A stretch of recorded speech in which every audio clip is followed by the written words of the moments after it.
दुर्गा सप्तशती के पहला अध्याय का मैं आज पाठ करके आप लोगों को सुनाऊंगी। और नवरात्रि का दिन चल रहा है तो चलिए मैं पाठ करके सुनाती हूँ बिना समय गंवाए हुए। जरूर सुनिएगा, बहुत ही लाभकारी पाठ है।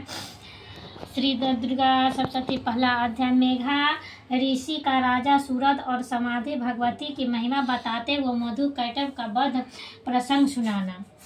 विनियोग। ओम प्रथम चरित्र के ब्रह्मा ऋषि महाकाली देवता गायत्री छंद नंद शक्ति रक्त दंतिका बीज अग्नि और तत्व ऋग्वेद स्वरूप है। श्री महाकाली देवी का प्रसन्नता के लिए प्रथम चरित्र के जप में विनियोग किया जाता है। भगवान विष्णु के सो जाने पर मधु कैटभ को मारे जाने के लिए कमल जन्मा ब्रह्मा जी ने जिनका आसवन किया था उन महाकाली देवी के मैं सेवन करती हूँ। वे अपने 10 हाथों में खड्ग चक्र गदा बाण धनुष परिख शूल पर भिशुंडी मस्तक और शंख धारण करती। उनके 3 नेत्र वे समस्त अंगों में दीप आभूषणों से विभूषित हैं। उनके शरीर की कांति नीलमणि के समान तथा वेद 10 मुख और 10 पैरों से युक्त है। ओम चंडी के देवी को नमस्कार है। मार्कंडेय जी बोले, सूर्य के पुत्र श्रवणिक जो 8वें तनु मनु कहे जाते उनके उत्पत्ति की कथा विस्तार पूर्वक कहता हूँ। सुनो, सूर्य कुमार महाभाग श्रवणिक भगवती महामाया के अनुग्रह से जिस प्रकार मंत्र के स्वामी हुए वही प्रसंग सुनाता हूँ। पूर्व काल की बात है।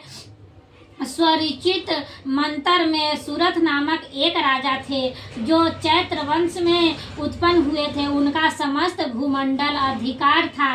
वे प्रजा का अपने औरों से पुत्रों की भांति धर्म पूर्वक पालन करते थे। तो वे भी उस समय कोला वंशी नामक क्षत्रियों के उनके शत्रु हो गए। राजा सूरत की दंड नीति वर की प्रबल थी। उनका शत्रुओं को 7 संग्राम हुआ, तथापि कोला वंशी से संख्या में कम थे। वे तो भी राजा सूरत युद्ध में उनके परास्त हो गए।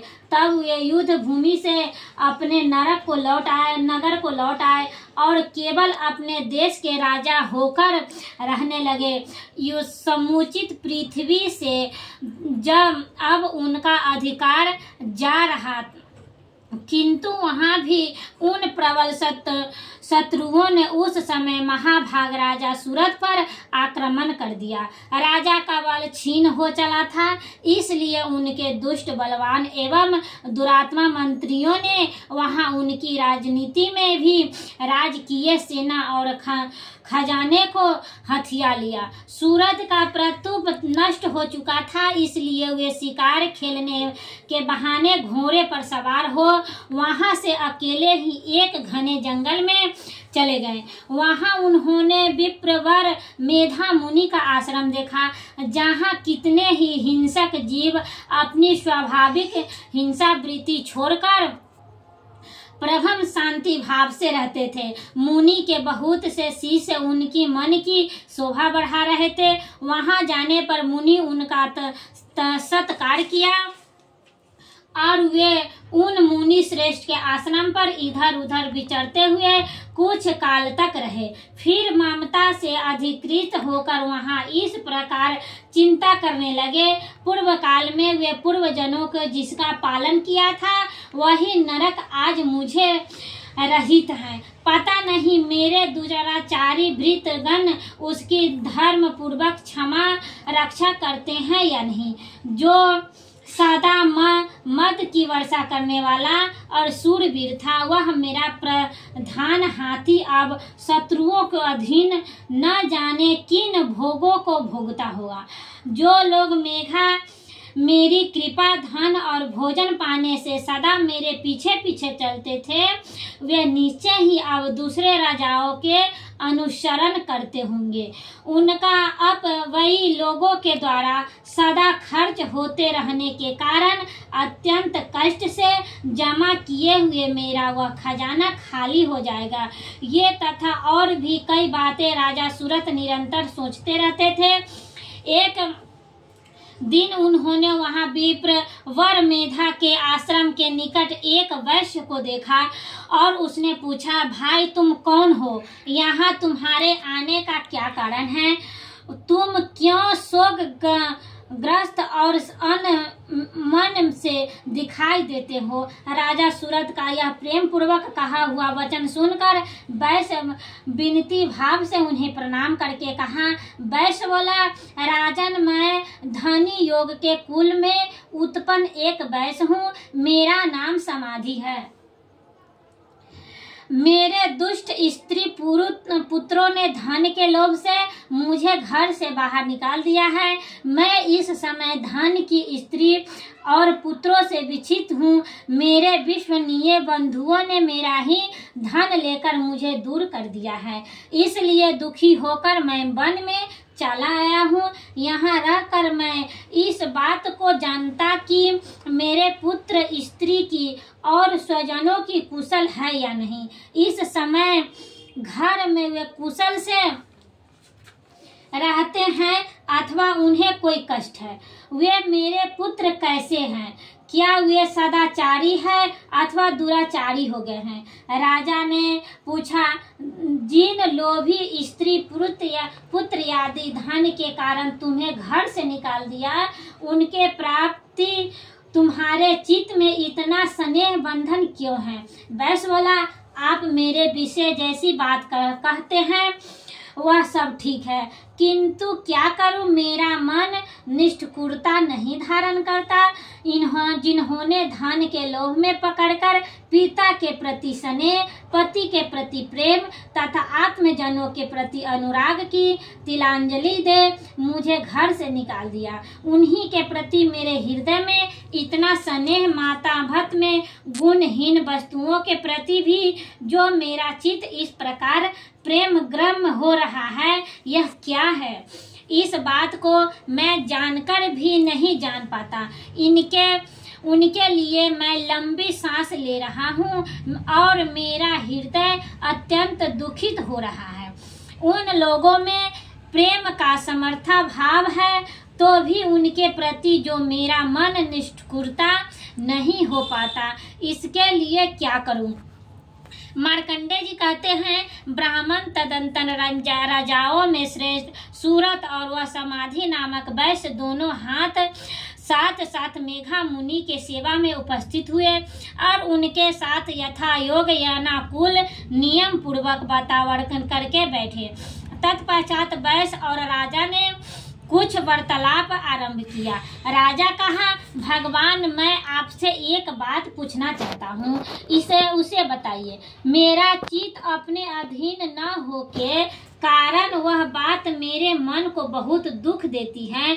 जो राज मेरे हाथ में चला गया है उससे और उनके संपूर्ण अंगों में मेरी ममता बनी हुई है। मुनि श्रेष्ठ यह बात जानते हुए भी कि वह सब मेरा नहीं है, अज्ञानता की भांति मुझे उसके लिए दुख होता है कि यह क्या है। इधर यह वैश्य भी घर से अपमानित होकर आया है, इसके पुत्र स्त्री और भृतों ने इसे छोड़ दिया है, स्वजनों भी इसका परित्याग कर दिया है, तो भी यह उनके प्रति हार्दिक स्नेह रखता है।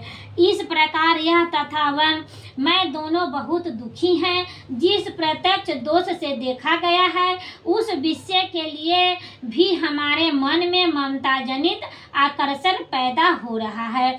महाभाग दोनों समझदार हैं, वे भी हमें जो मोह पैदा हुआ है यह विवेक शून्य पुरुष की भांति मुझे और इनमें से भी यह बुढ़ता प्राप्त दिखाई देती है। ऋषि बोले, महाभाग, विषय मार्ग का ज्ञान सब जीवों का है। इसी प्रकार विषय में सबके लिए अलग अलग, कुछ प्राणी दिन में नहीं देखते और कुछ रात में नहीं देखते, तथा कुछ जीव ऐसे हैं जो दिन रात भी बराबर देखते हैं। यह ठीक है कि मनुष्य समझदार होते हैं, किंतु केवल वे ऐसे नहीं होते, पशु पक्षी और मृग आदि सभी प्राणी समझदार होते हैं।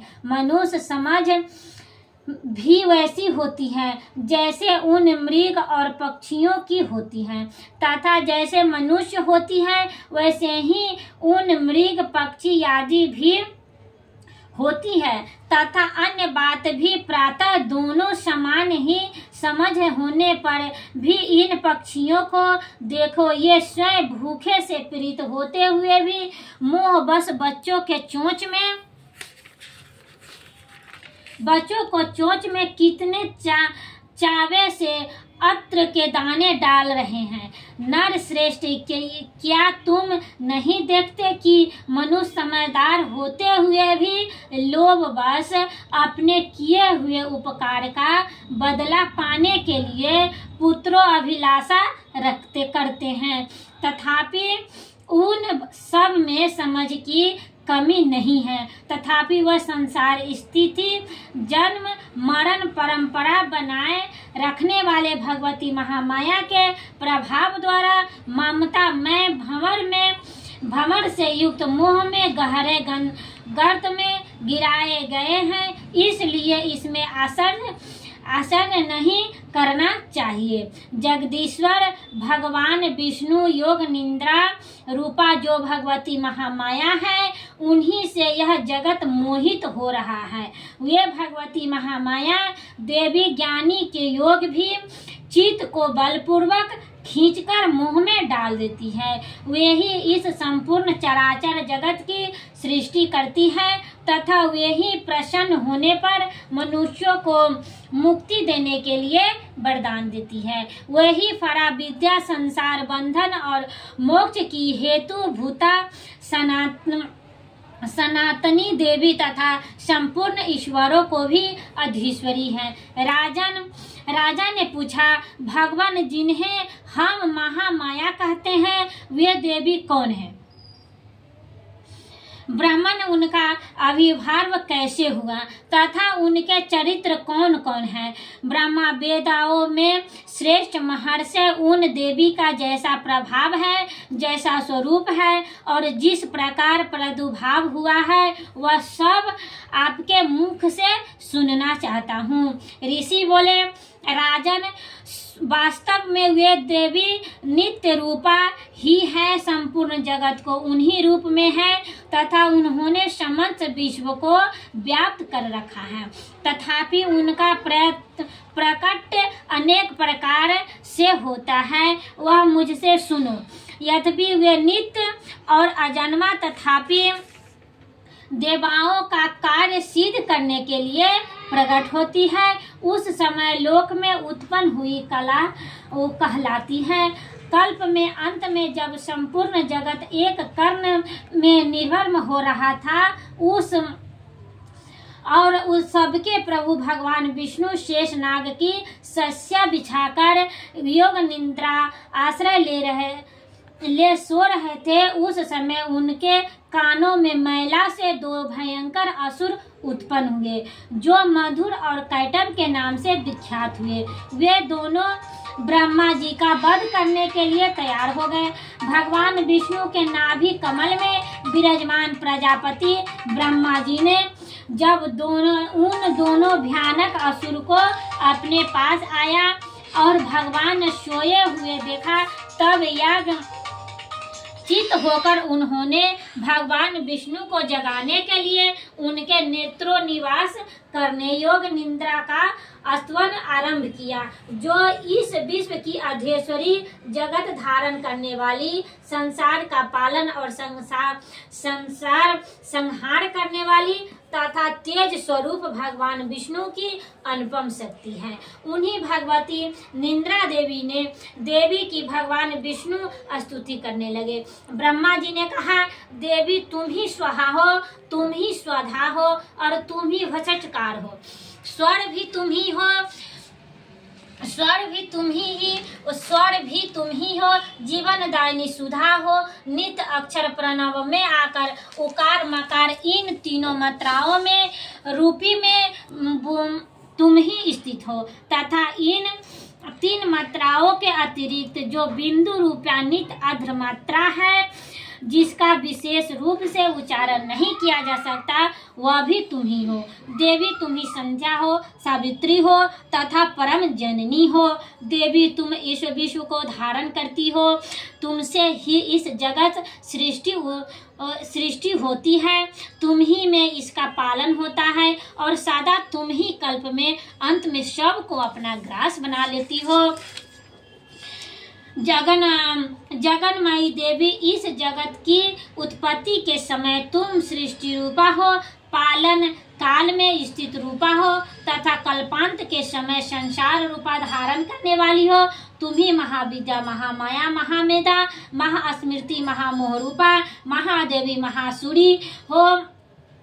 तुम भयंकर कालरात्रि, महारात्रि, मोहरात्रि, तुम ही ईश्वरी, तुम ही ह्रीम, तुम ही बोध रूपा, बुद्धि हो, लज्जा, पुष्टि, टुचि, क्षमा, शांति, क्षमा तुम ही हो। तुम खड्गधानी, शूलधानी, घोर रूपा तथा गदा, चक्र, शंख, शंख और धनुष धारण करने वाली हो। बाण, भुसुंडी और परीख ये सब तुम्हारे अस्त्र हैं। तुम सम और समांतर हो। इतना ही नहीं, जितने भी सम एवं सुदन पदार्थ है उन सब की अपेक्षा तुम अधिक सुंदरी हो और पर सबसे परे रहने वाली परमेश्वरी तुम ही हो। सर्वरूपी देवी, कहीं भी असत रूप जो कुछ भी वस्तुएं हैं और उन सब की जो शक्ति है वह तुम ही हो। ऐसी अवस्था में तुम्हारी स्तुति क्या हो सकती है? जो इस जगत सृष्टि, पालन और संहार करते हैं, उन सब भगवान को भी तुमने निंदा के अधीन कर दिया। तब तुम्हारी स्तुति करने में यहाँ कौन समर्थ हो सकता है? मुझमें भगवान शंकर को तथा भगवान विष्णु को भी तुमने शरीर धारण कराया है, अतः तुम्हारी स्तुति करने की शक्ति किनमें है? देवी तुम तो अपने इन उदार भावों से ही प्रशंसित हो। ये जो दोनों दुधद, असुर, मधुर और कैटप है, इनके मुंह में डाल दो और जगदीश्वरी भगवान विष्णु को शीघ्र ही जगा दो। साथ ही इनके भीतर उन महान असुरों को मार डालने की बुद्धि प्रदान करो।